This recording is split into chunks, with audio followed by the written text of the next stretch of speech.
¿Qué tal? Ahora veremos el tema de redes de optimización, problema del flujo del costo mínimo, de la materia de optimización 2.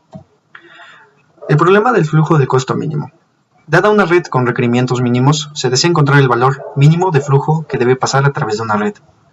Una condición necesaria para que el modelo tenga solución factible es que BI tiene que ser igual a 0, es decir, que el flujo total generado de los nodos origen sea igual al flujo absorbido por los nodos destino. Considera una red conexa dirigida en la que los n nodos incluyen al menos un nodo origen y un nodo destino. Las variables de decisión son las siguientes.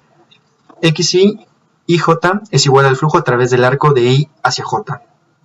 Y la información dada incluye CIJ es igual al costo de unidad de flujo a través del arco de I hacia J. UIJ es igual a la capacidad del arco de I hacia J.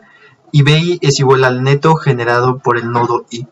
El valor de BI depende de la naturaleza del nodo I, donde BI es mayor a 0 si I es un nodo fuente. BI es menor a 0 si I es un nodo demanda.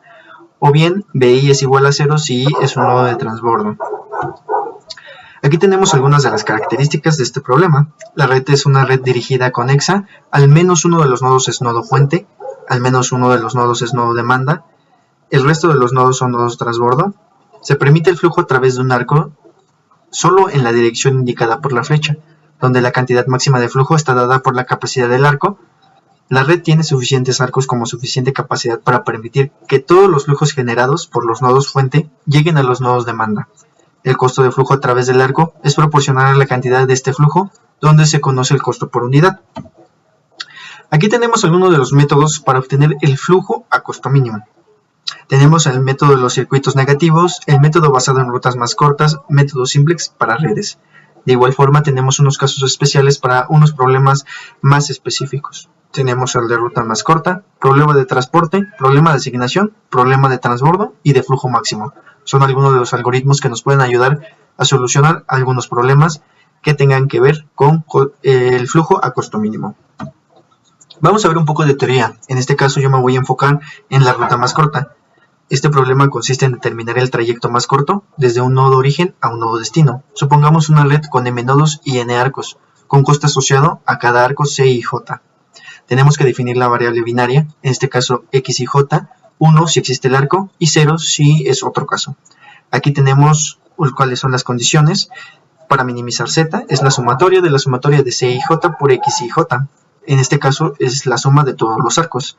Tenemos el nodo origen, la diferencia de la sumatoria de x y j menos ella misma, x y j, la sumatoria, obviamente. En este caso es igual a 1 y bueno, se representa como los arcos que salen, los arcos que entran. Posteriormente el nodo intermedio igual es la diferencia de las sumatorias de x y j con una igualdad a 0. Nuevamente arcos que salen y arcos que entran. Y nodo destino, la misma de diferencia de sumatoria de x y j menos la sumatoria de x y j. Arcos que salen y arcos que entran, recordando que x y j tiene que ser mayor o igual a 0. Aquí vamos a tomar uno de los algoritmos para ruta más corta, en este caso sería el de Dijkstra, el que yo elegí. Como tal, es para la longitud del camino más corto entre vértices. Los tipos de grafos que tenemos que utilizar es ponderado, conexo y no dirigido. Vamos a tomar un ejemplo para poder entender un poco más la teoría que vimos hace unos instantes y bien poder resolver algunos problemas de ruta más corta. En este caso, como lo mencioné, vamos a ocupar Dijkstra para este ejemplo. En fecha reciente se reservó el área de Servada Park para paseos sin campamentos. No se permite la entrada de automóviles, pero existe un sistema de caminos angostos, con curvas para tranvías y jeeps, condicionadas para los cortabosques. El parque contiene un mirador a un hermoso paisaje en la estación T.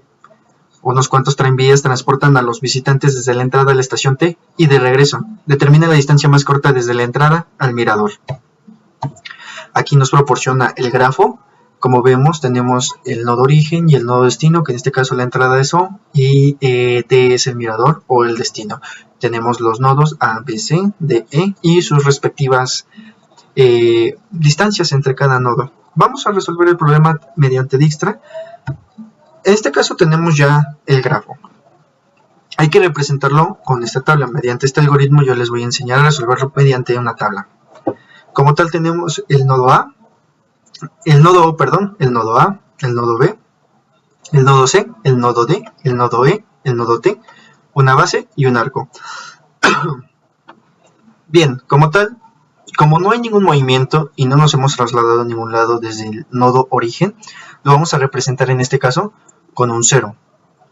Como no hay ningún traslado, los demás nodos los vamos a representar mediante una M, porque no hay conexión alguna.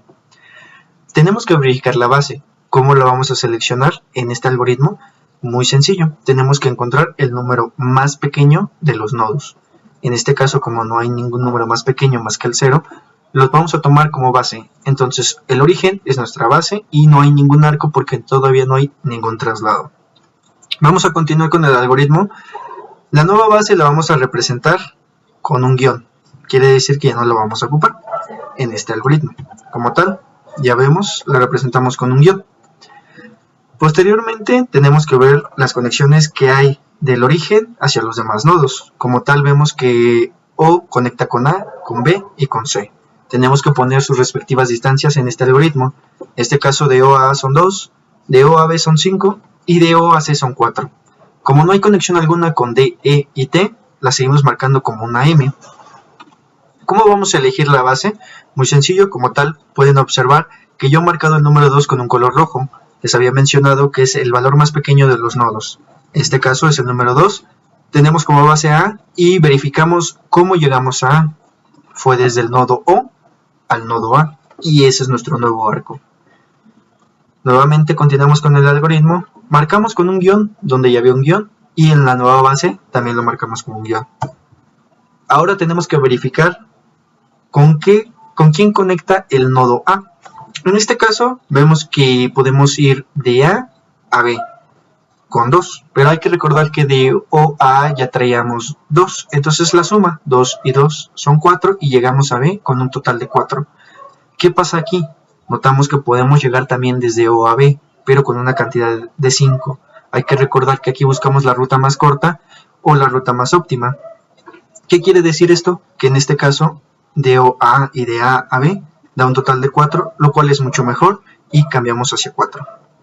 Vemos que de O a C tenemos 4 y en este caso tenemos también de A a D un total de 9. Recuerden que siempre llevamos los 2 más los 7 son 9. Como tal, no hay alguna otra conexión hacia E ni a T. Seguimos marcándolo con 9 y verificamos la base. Como tal, podemos observar dos cosas. En este caso, pues podemos ver que tenemos 2, 4. Para poder elegir una base, se supone que tenemos que elegir el número más pequeño. ¿Qué pasa en esta situación? Podemos elegir arbitrariamente y podemos notar que también al haber dos números iguales, dos mínimos iguales, tenemos dos posibles soluciones o dos caminos para poder llegar a la solución. Yo en este caso voy a tomar a B y bueno, continuamos con el algoritmo. Recuerden, marcamos con un guión y bueno, en este caso se me olvidó comentarles que para llegar a B vamos desde A a B y ese es nuestro nuevo arco. Recuerden, vamos desde cómo llegamos a ese arco, de O a A y de A a B. Bueno, continuamos con este algoritmo. Verificamos de B hacia dónde vamos. En este caso podemos ir de B a D con un total de 8. Recuerden, vamos de O a A, de A a B, llevamos un total de 4 y de B a D son otros 4. Sumados nos dan un total de 8. Podemos ir de B a E y en este caso nos da un total de 7. Recuerden, 2 y 2 son 4 y 3 son 7. Y bueno, venimos de O a C. Se mantiene y se baja. Nuevamente aplicamos el algoritmo. En este caso vamos a tomar como base a lo que sería la letra C. Marcamos con rojo. Y bien, hay que recordar cómo llegamos a C. Podemos notar en el grafo que podemos llegar desde O a A, de A a B y de B a C. Pero recuerden, buscamos la ruta más óptima. Aquí se llega con 5 y aquí solamente desde O a C son 4. Entonces se mantiene y hay que recordar que entonces llegamos de O a C para poner nuestro nuevo arco. Entonces marcamos con guiones nuevamente y ahora aplicamos nuevamente el algoritmo. Como tal tenemos que verificar las conexiones de C, pero como les comento, de C a B va con un total de 5 porque vamos de O a C con 4 y de C a B con 5, lo cual no es una ruta óptima. Luego nos dirigimos a E, de O a C con 4 y de C a E con 4. Nos da un total de 8. Nosotros llegamos con 7 desde el arco anterior, lo cual no es una ruta óptima. Entonces, nuevamente aplicamos el algoritmo y como tal, recuerden, no hay ninguna conexión hacia T, se seguía marcando con una M. Entonces, nuevamente aplicamos el algoritmo, seleccionábamos el 7 y teníamos nuestra nueva base que era E.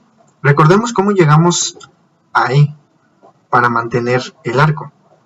Venimos desde O a A, desde A a B y desde B a E. Es muy importante recordar cuál es la trayectoria para no confundirse y mantener el algoritmo en funcionamiento. En este caso, para mantener ese 7 veníamos de B a E y ese era nuestro nuevo arco. Aplicando nuevamente el algoritmo y marcando con guiones, verificamos. En este caso tendríamos la distancia de E y ver con quiénes conecta. En este caso vamos de E a D con un total, vamos a ver, de 2 y 2 son 4, 7 y vamos a D con 8. En este caso lo marcamos, se mantiene. Y bueno, en este caso también verificamos que vamos de E a T, como podemos ver. Entonces hay que recordar la sumatoria. 2 más 2 son 4, son 7 y 7 nos da un total de 14, lo cual no es una ruta, bueno, lo cual tenemos que poner aquí, que es nuestra nueva ruta. Y bueno, ahora verificamos cómo llegamos. Bueno, tenemos que verificar nuestra nueva base. En este caso nuestra nueva base sería el 8, lo marcamos con rojo, en este caso es D, y tenemos que verificar cómo llegamos a D. En este caso venimos desde O a A, de A a B y desde B a E. Como podemos ver, aquí llevamos un total de 7 y de E a D 8. Entonces quiere decir que nuestro nuevo arco sería ED. Continuamos con el algoritmo. En este caso tenemos que ver con quién conecta D. En este caso vemos que D conecta directamente ya con T.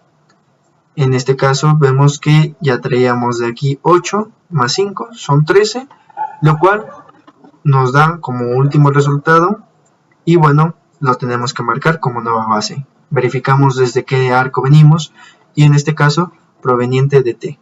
Entonces, de esta manera llegamos a la solución. Vamos a interpretarla como tal. Aquí podemos ver ambas rutas.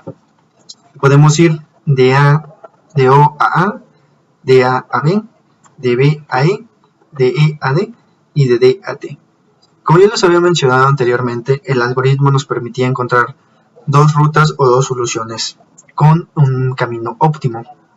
Aquí podemos ver la otra solución que va de O a A, de A a B, de B a D y de D a T. Esas son las dos soluciones que en este problema nos marcaba. Conclusiones: en este problema notamos la existencia de dos posibles soluciones con una distancia del nodo origen al nodo destino de 13. Podemos concluir que ambas rutas son las óptimas para el traslado y bueno, el algoritmo de Dijkstra proporciona soluciones a problemas de esta índole. De igual forma, donde el objetivo principal es encontrar la ruta o camino más corto. También podríamos dar solución a problemas de tiempo de traslado de un nodo a otro o asimismo costos de traslado. Como pudimos observar, el problema de Dijkstra nos pudo dar la distancia más corta de una manera muy sencilla. Podemos también observar que si nosotros queremos podríamos hacer el análisis visualmente, solamente sumando la distancia de los nodos y bueno, ver qué ruta es la que mejor nos conviene para llegar al destino. ¿Por qué ocuparíamos la tabla entonces? En algunos casos los grafos suelen ser de más nodos, más distancias, lo cual eso nos facilitaría bastante el trabajo para poder encontrar una solución óptima. En vez de estar haciendo, en este caso, pues una suma de cada ruta, lo podemos hacer mediante la tabla que nosotros vimos. Entonces, eso ya sería todo por mi parte como tal.